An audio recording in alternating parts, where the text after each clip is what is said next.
Jose says, hi there. You say you have a client that decides to rebrand and merge multiple websites together or change over to a completely new brand for the domains. I would 301 everything over to the right place, but how would you deal with social profiles and drive stacks? Would you rebuild from scratch? Don't want to waste link juice from the old stacks. Ooh, that's a really good question.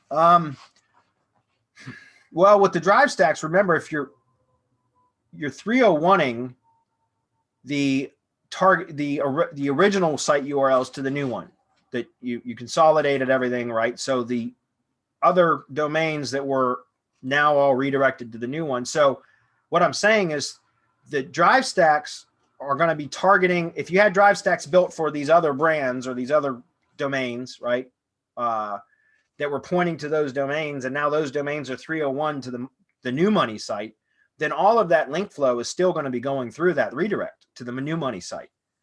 The problem that I see with that, though, is, you know, it's not from a link juice point, there's no problem, but from the data point and the information, like the entity information, right? If you've got stuff out there from older brands that have now been consolidated into something new, and you've got those still, remember, on SEO, from an SEO juice, right? So like a link equity standpoint, it's flowing through the 301 redirects to your new domain, your new brand. It's fine. You're still going to benefit from that, but you could ambiguate the entity information of the new entity because all of that is flowing from previously published stuff that had old entity info on it. So again, if you think about it from an SEO juice point, it's fine. It still all flows through. But at the same time, I would worry about having all that other published data about an entity that no longer exists because it's been consolidated in the new one. So that's a really good question. I'm not sure how I would handle that. I understand not wanting to lose all that power, but without going in and editing the file, like the text and stuff like that on the files, essentially, the G sites and stuff, to mention the entity information like NAP, for example, name, address, phone number of the new entity, then I would be concerned that that might ambiguate the data, which in my case, and I've done that in the past, I've just killed the folders, like just set them to, not public, so that the SEO juice will still flow, but they're not,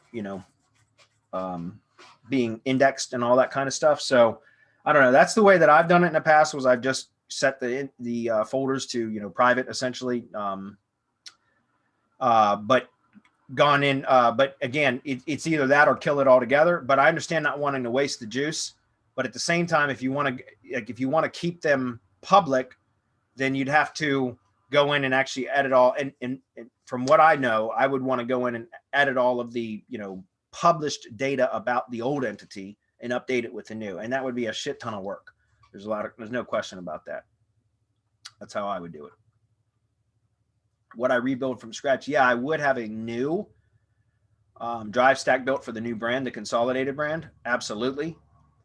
But I understand not wanting to waste all the power built to the previous ones. So that's about the only thing I could think of to do with that, would be to, in the past, like I said, I've just set them to not public and kept them, but they weren't, indexable, or killed the folders entirely, which sucks because then you lose all that juice, but it is what it is. Okay.